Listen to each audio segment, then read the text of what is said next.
So I'm super excited to have my guest on the show today. We just very briefly connected on LinkedIn, but just looking at what she is doing with her business, I cannot wait to jump into her entrepreneurial journey. So Ann Sieg, welcome to the show. Thank you. Thrilled to be here, Candace. So I'm really excited to have you on, not even from, the path of what you do in your business Mhm. overall in the e-com space and all that good stuff, but you're another entrepreneur on the journey. And I love to talk about the journey. Yeah. So let's start with, though, what's your why for what you're doing Mm. right now? Well, I am the type of person that I've called myself a social learner. They have these different ways of categorizing. Are you a visual learner? Yada, yada. I'm like, they didn't name mine, which is social learner.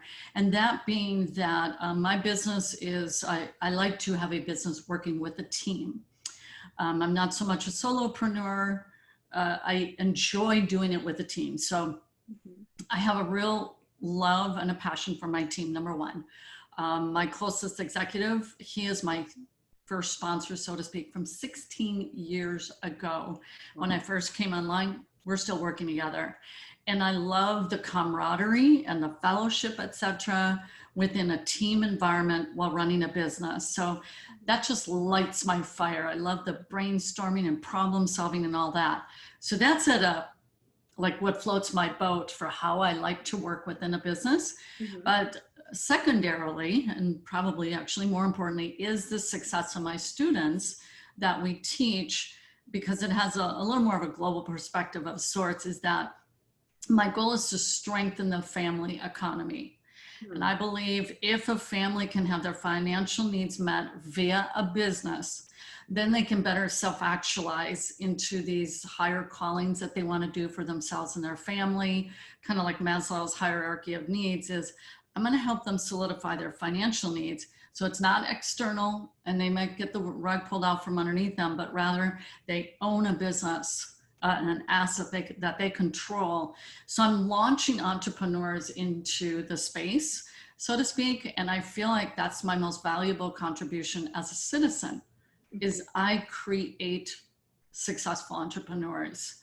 And and so I help guide them through that whole evolving process as an entrepreneur. So that, I guess I feel like I was called to do that. It's my destiny. So when you talk about having that whole family dynamic and the ownership of a business, so I'm telling you, as you were talking, I resonate with everything that you're saying. Just because, I mean, I also believe like having this economic stability meaning you've got it within your control.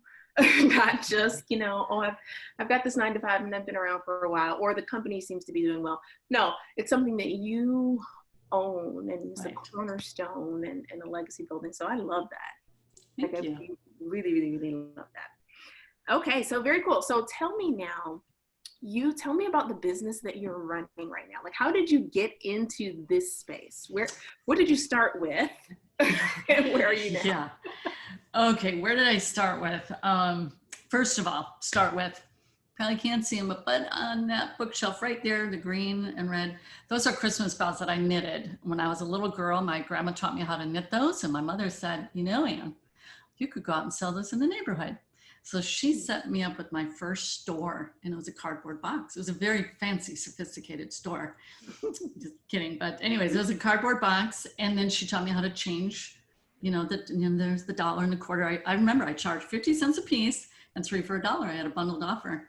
So I went out into the neighborhood, and this was back in the day when neighborhoods were considered more safe. And my mama was not with me. And I was either 7 or 8 years old. I was very young, and I sold all of them.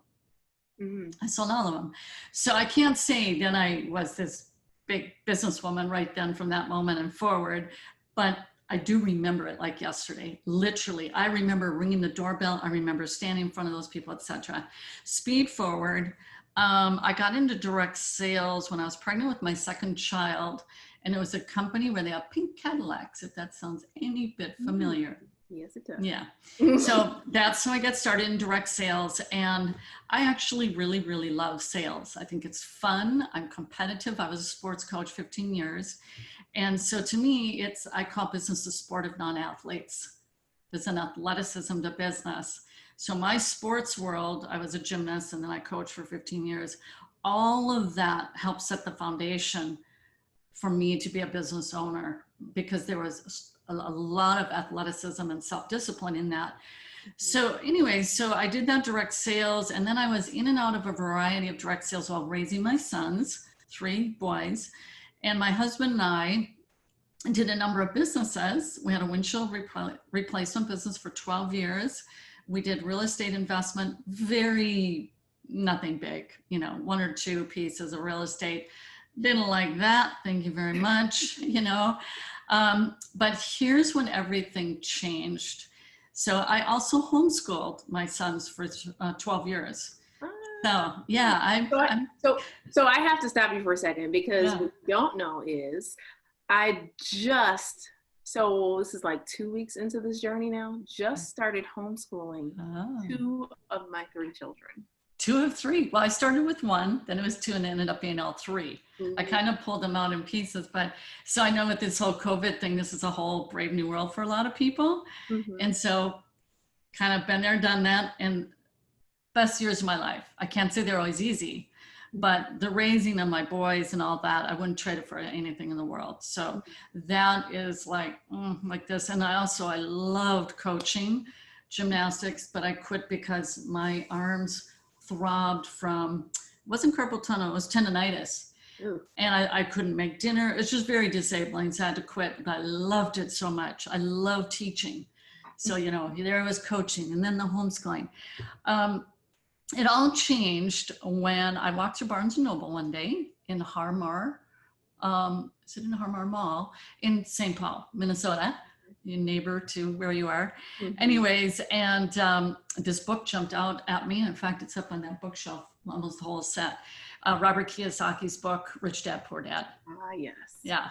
So, I should have had it close on hand for my story, but that's what set the foundation. We were already business owners, but he gave greater definition. And as he says, he teaches financial education. So then I got cash flow quadrant, but it's what I did next is I gave those to my eldest son, whom I had just pulled out middle of 8th grade.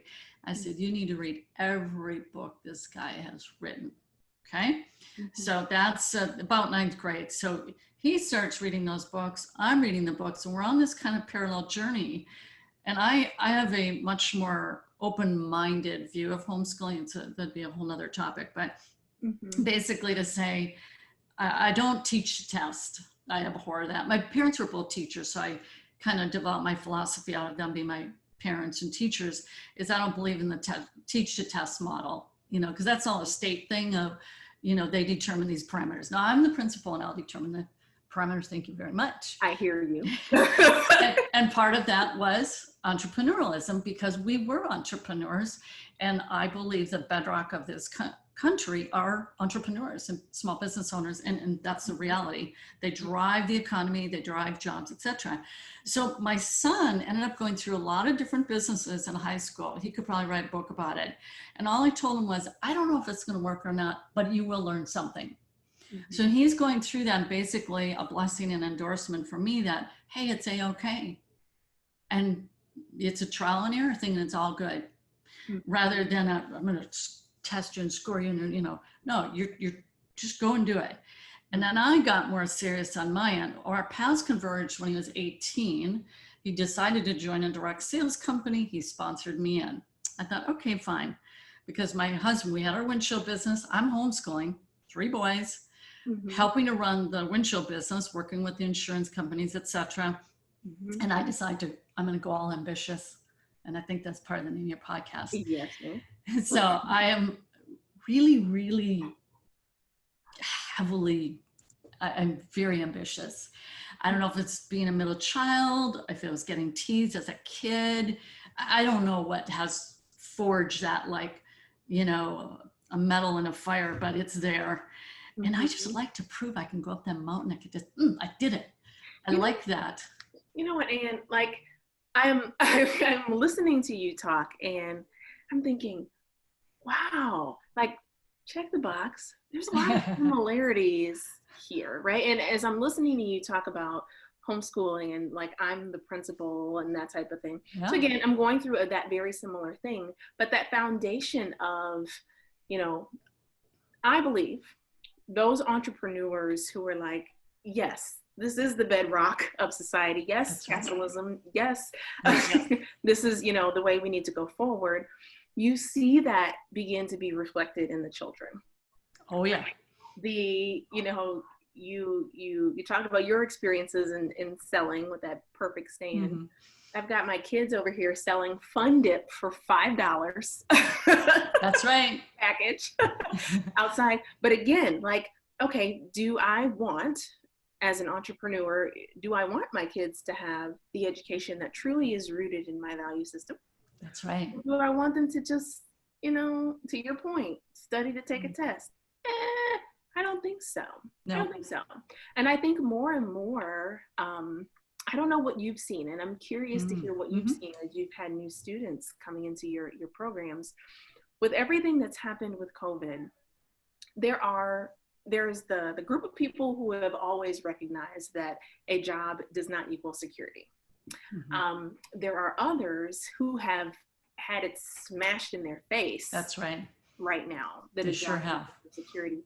Like, what have you seen? Have you seen any changing dynamics in you know, who's coming into your program? Oh yeah, like that? Very much so. It's kind of like there was this board game that we were all playing on and life was just going along. And then that whole board game got thrown up in the air, landing upside down, pieces scattered all over the place, and continue because this thing is like a bucking bronco that, whoa, what's this? The colleges are now sending the kids back right out of their dorm rooms and back home within 2 weeks time. And just, it's this bucking bronco. So there's not much stability, but I will say there is one main commonality of what we know to be true is kind of nice to be online though. Sure is. So I came online 16 years ago. We've been using Zoom for about 4 years. My staff is around the world, from Philippines to Italy to here. That for us, it's normal. This is not a new normal. And furthermore, then my sellers, well, I call that the Amazon lucky bucket, because what was supposed to be a 5-year projected growth for e-commerce, boom, it's been scrunched down to 1 year. Like, whoops, I guess that one got accelerated. Pew, like a rocket booster. So, you know, I'm counting my blessings, because it hasn't always worked that way with past businesses. And who knows whatever will happen, but being online is like a godsend. And there's a lot of skill to it. But so we run YouTube ads, and what we've seen is definitely an uptick relative to this whole. See, what's happened is the lens that people viewed the world with has shifted in so many different ways. They're having to absorb in a lot of ways, which is really, in a sense, tough on the human psyche. But at the same time, in my view, when it all went down, I thought, this is going to be really interesting. I wonder what kind of innovations are going to happen. That's where my mind went to, is this is going to be interesting, rather than, I understand it's horrible what's happened to people. And now this need to restructure their lives has become priority number one. So yeah, we have seen a very big shift of much more open-mindedness of not only coming online, but, you know, maybe I should have a business. Yeah. Oh yeah. Yeah.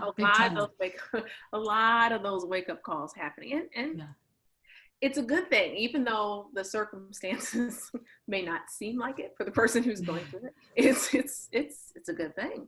It's a good thing. It's kind of a buyer beware mentality behind that too. But back to the journey. So my son sponsored me, and I got going. I was selling like crazy. I'm selling a lot of products, moving products, mostly healthcare kind of stuff. I mean, as in nutrients, nutraceuticals, they call them. Anyways, I ran into a roadblock in that I wasn't getting the growth I wanted. he was a young kid. People weren't taking him seriously. So he went online on his own. And then he's the one who advised me to go online. Okay. Then I started doing really, really well with the training program that I signed up with. I started to promote it. Then we converged in 2005 and we blew it out of the water because he brought Google AdWord experience with him, affiliate marketing, copywriting. I had learned consultative selling, was also learning sales and marketing. And we became partners formally in 2006. And so what happened in that little season is a new law came out in the state of Minnesota that wiped out our business, the windshield business, just gone. All the little mom and pops, 2.5-year painful death spiral. But I was starting to build that kitchen table business that Robert Kiyosaki talks about. So it was very fortuitous that we had some great years with that business. But then came this new law, which happens all the time. Anytime there's a new law, you can just know for a fact a lot of people's lives and businesses are being destroyed. That's just how it works. And in this case, it was directly impacting us. So then my son and I really buckled down. And my husband was then working at that time out at the airport, fueling jets and working at a home for disabled men. It's $9 an hour out at the airport, or at that time. It's dirt cheap. Like you don't live on that pay.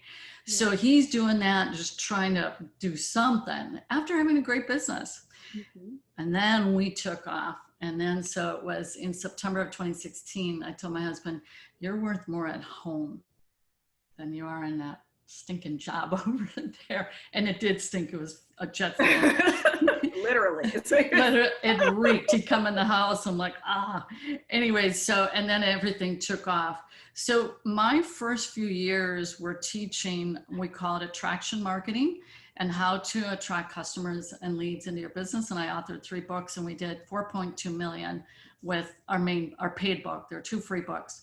But we transitioned into e-commerce fall of 2013.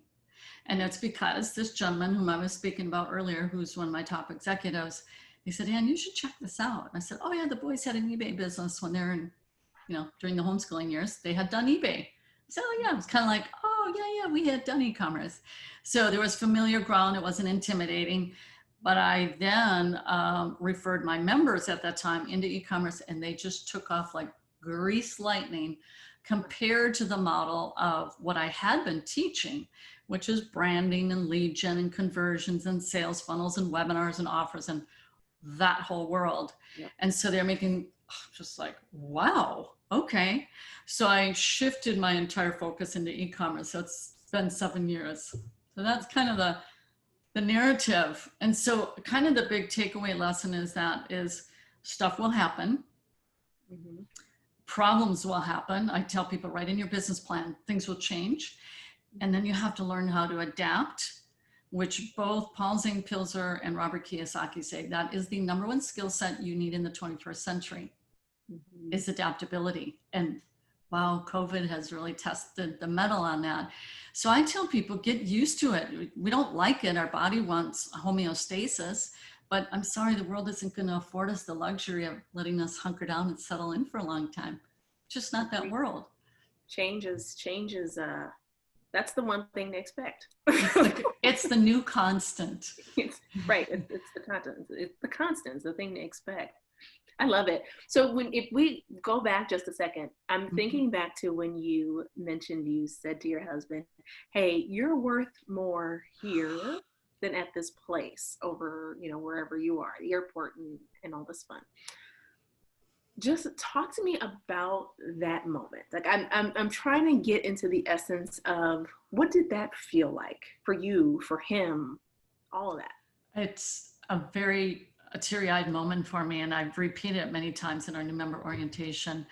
Basically, it was a hot July day when he was doing his shifts, and so he'd get home from the airport, go down and shower to get the reek of that off, and then he would turn around and go do a full night shift. So he would put in 30 hours of work from Friday, Saturday to Sunday. Wow. That I was becoming fearful of safety driving. And in fact, one time he actually did fall asleep while fueling a jet. And then it does an alarm, like if it over taps, the tank and whatever. But, I thought, oh my gosh, you could drive off the road. So I was in the dining room and he's going out the door for the job, the night job. And I said, oh, this is really hard. I said, I'm going to get you home. I'm going to get you home. So it's so hard. And so that became my driver because I was literally worried for his life. And that airport job was super strict. That if you got 3 demerits, you were fired. Now a demerit is you showed up 1 minute late, you're fired, or you get a demerit. And I think of how the luxurious environment my team has where there's none of this demerit thing, but that's the gun he lived under in that job. Anyways, so in September, we were inundated, flooded with sales, and we were shipping out stuff from our basement. And my middle son, I had hired to do that, and our whole basement took on this whole shipping center thing. And he's watching Star Wars while he's supposed to be doing shipping. I'm like, no. You're not getting entertained while working for me. No.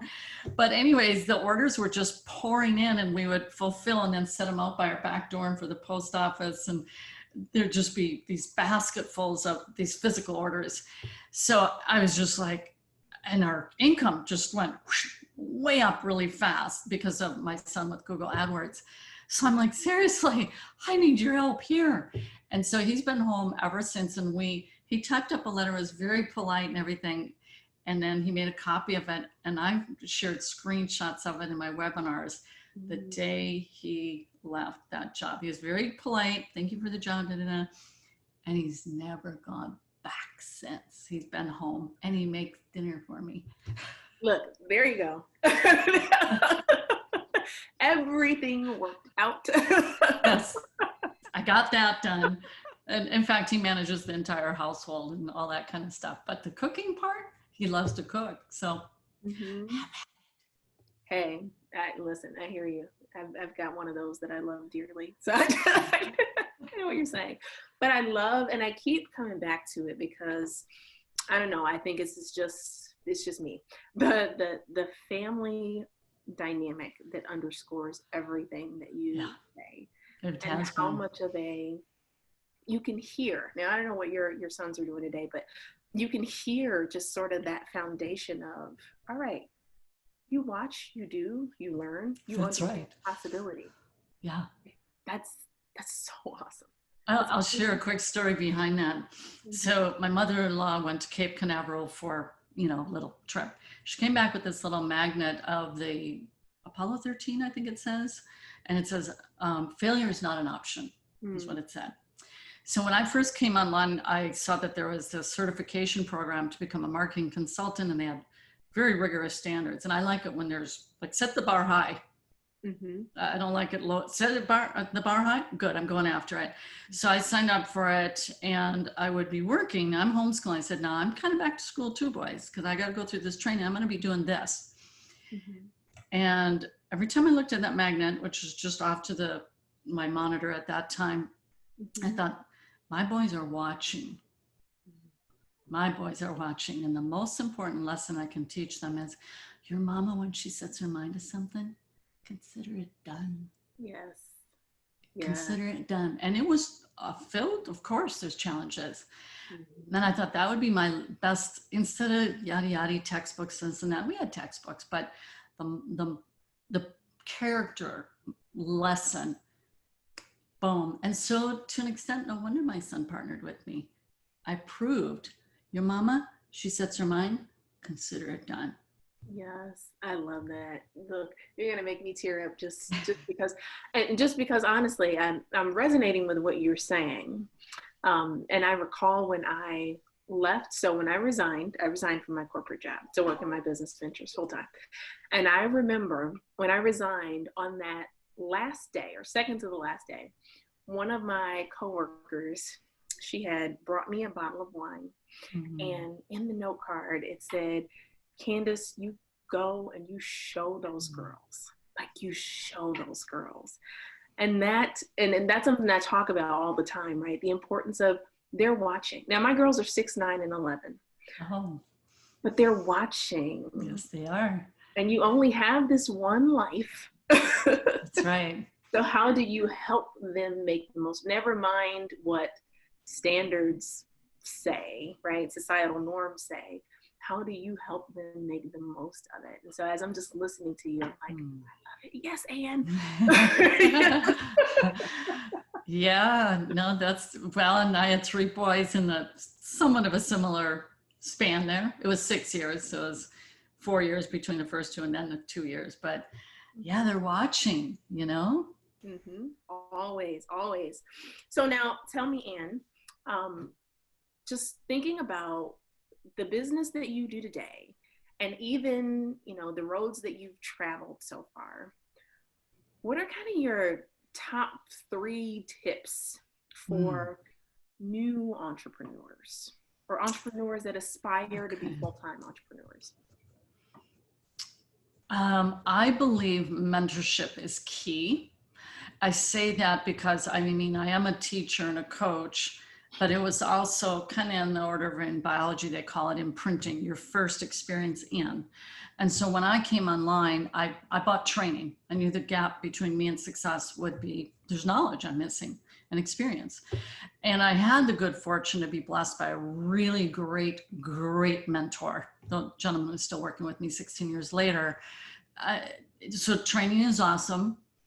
But the mentorship, because the mental game plan, you know, or the mindset, it's just, it is what it is. I don't think there's anyone who's invincible and doesn't need shoring up. So I would say as much as possible to have a mentor. And it should be a mentor related to the business model that you're pursuing. And there's 1,000+ different options for that. Focus. So if I were to see a point of failure amongst my own students and historically, is they lack focus. And I think, you know, like this thing didn't exist when I came online in 2004, but now you can get distracted, many thousands of times a day if you want, you know, sign up for it and you'll be pinged to death, you know. So, and if they aren't able to get that focus, because you will need it, you need to be like, throw on the blinders and just focus. Whether you maybe it won't end up being the right business model or not, but you have to develop that mental discipline of focus.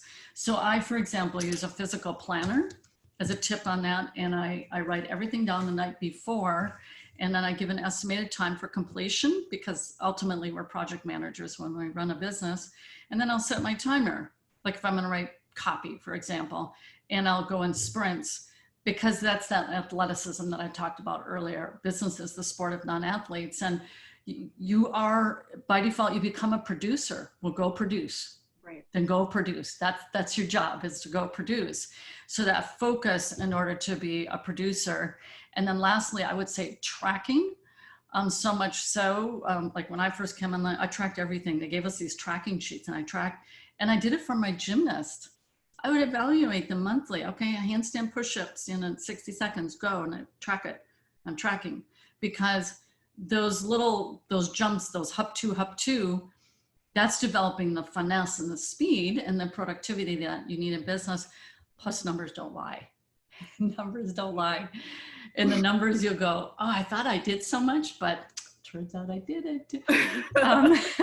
So the tracking, and we even developed a back office tool called End of Day Tracker, because I had it from my corporate staff. EOD, End of Day Tracker. Talk to me. What did you do? Because when you look in the mirror, you're the CEO, and if it is to be, it's up to me or you, so to speak. So mentoring, focus, and tracking. I could probably come up with another 10, but in terms of those I've used all of those with great success. I love that. You know, what's funny, this made me think, when I had hired my first business coach, I recall he made me keep a timesheet. And I was so like, I don't really need this. Like, trust me. Trust me, I got this. Yeah, I'm good. But it was so interesting to just look back and see kind of how was I really spending my time, or when I didn't get the sales that I thought I would get, well, is it because I didn't spend enough time prospecting? Probably. This is interesting when you bring up that time piece of as much as, at least for me, I've never been like oh yeah, okay, gotta enter this, that type of thing. Yeah. But to your point, where you are the CEO, you are responsible for producing the results, whether you bring on a team to help, whatever, your time and how you spend it becomes important. Yeah, extremely important. Where are you putting your time? Because if you really don't know where you should be putting your time, you could be fritting away at stuff that doesn't yield any kind of productivity. Because I will say, getting into cash flow is where it's at. Because as I understand, most of your folks are doing more as a side gig, is you got to bounce two balls at the same time, so to speak. Where, and this is the story of my husband, where we made that transition is, he's holding down those two crazy jobs. And then I'm working over here, bouncing this ball, and it's watching for when this got big enough to say, okay, that don't need that anymore.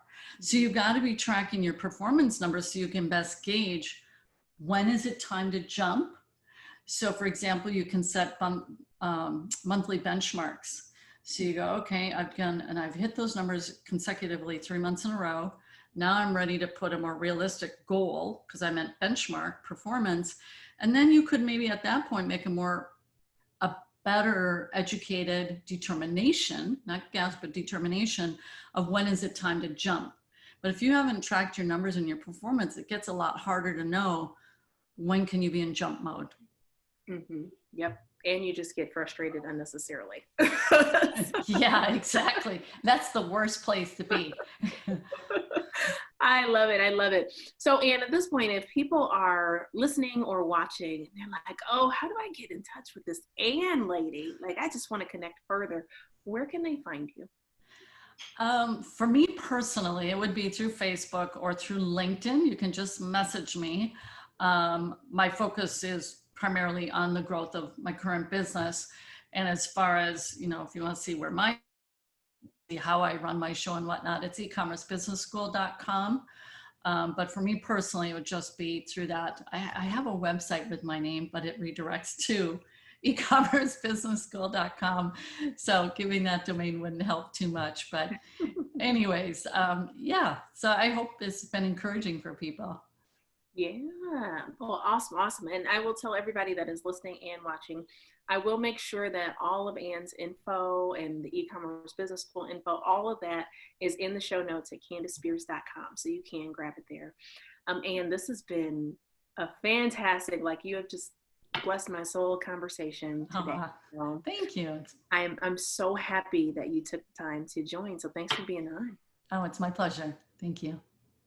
So everybody listening and watching, you know what I always say, don't just take what you have heard and hold on to it, go and do something with it. So I hope you have a great day, a great evening, whenever you're listening or watching, and I'll talk to you again very, very soon.